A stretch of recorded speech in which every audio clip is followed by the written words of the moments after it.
आज हम एक बहुत ही आसान क्वेश्चन करने जा रहे हैं और वो भी एमसीक्यू टाइप है और नीट में पहले आ चुका है, इसलिए ये क्वेश्चन यद्यपि बहुत सरल है फिर भी इम्पोर्टेंट कहा जाएगा। अब देखें कि क्वेश्चन क्या है। The question is that which of the following compound has same hybridisation as its combustion product CO2। अब नीचे 4 कंपाउंड दिए हुए हैं ऑप्शन के रूप में और उनका कंबस्शन प्रोडक्ट कार्बन डाइऑक्साइड कहा गया है कि इनको पूरी तरह से ऑक्सीडाइज होने में कार्बन डाइऑक्साइड बनता है and that is the combustion product. अब ये देखें इन 4 जो कंपाउंड्स हैं उनका हिब्रिडाइजेशन स्टेट, उन पे जो कार्बन है उनका हिब्रिडाइजेशन स्टेट कितना है और तब हम उसको कंपेयर करेंगे कार्बन डाइऑक्साइड के हिब्रिडाइजेशन स्टेट से।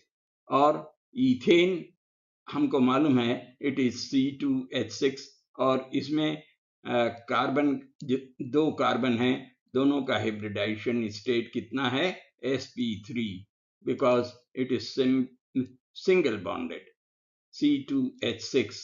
और जब इथाइन की बात करें तो इथाइन का हिब्रिडाइजेशन स्टेट जो कार्बन का यहाँ पर होता है इट इज C2H4 और यहाँ पर हिब्रिडाइजेशन स्टेट इथाइन में इसका कार्बन का, दोनों कार्बन का ये sp2 हिब्रिडाइजेशन स्टेट होता है because there is one single bond and one double bond in between the 2 carbon atoms.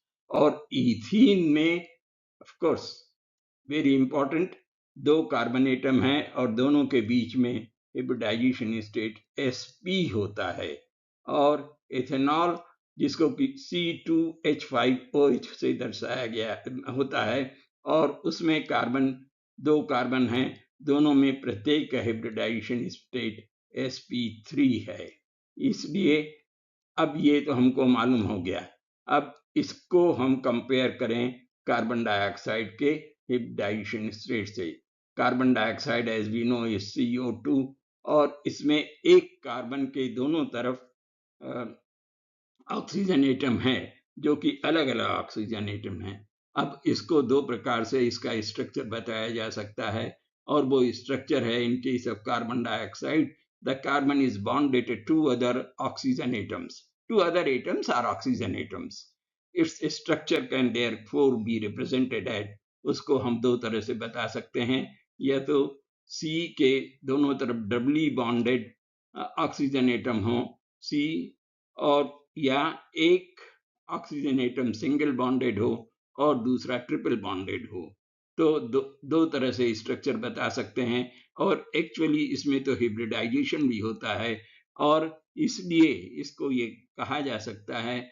और जब हम इसका स्ट्रक्चर देखते हैं सी डबल बॉन्ड हो एंड डबल बॉन्ड हो, दोनों तरफ ऑक्सीजन है, तो हम देखते हैं कि बॉन्ड एंगल 180 डिग्री 180 डिग्री है, therefore it is sp hybridized।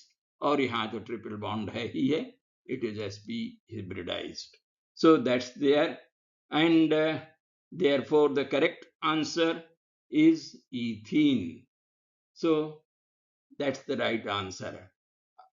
अब चले हम दूसरा प्रश्न करने के लिए और दूसरा प्रश्न क्या है वो इस प्रकार से है दैट MCQ टाइप तो ये भी है और बहुत इंपॉर्टेंट क्वेश्चन है। Dehydration reaction links two glucose molecules to form maltose. Dehydration reaction के बारे में बात किया है कि 2 ग्लूकोज मॉलिक्यूल से अगर हम एक जल का अणु निकाल लें तो हमें माल्टोज प्राप्त होता है और ग्लूकोज का फार्मूला यहाँ पर दिया हुआ है C6H12O6 और हम लोगों को मालूम भी है। तो माल्टोज का फार्मूला क्या होगा, ये 4 ऑप्शंस में से कौन सा सही है ये हमें निकालना है। अब नेचुरली हमको जो देखना पड़ेगा वो इस तरह से देखना पड़ेगा, एक रिएक्शन लिखें कि 2 ग्लूकोज मॉलिक्यूल से वाटर का मॉलिक्यूल निकल जाए तो C12H22O11 बनता है और जिसको माल्टोज बोलते हैं। Maltose contains 2 glucose units, therefore it is a disaccharide and here the 2 glucose units जिसको कि एक बॉन्ड से जोड़ा गया है जिसको हम बोलते हैं is attached with the oxygen atom and the structure is like this, and this is maltose. So the correct answer here should be C12H22O11, and that's the correct answer. Okay, we stop here. Thank you.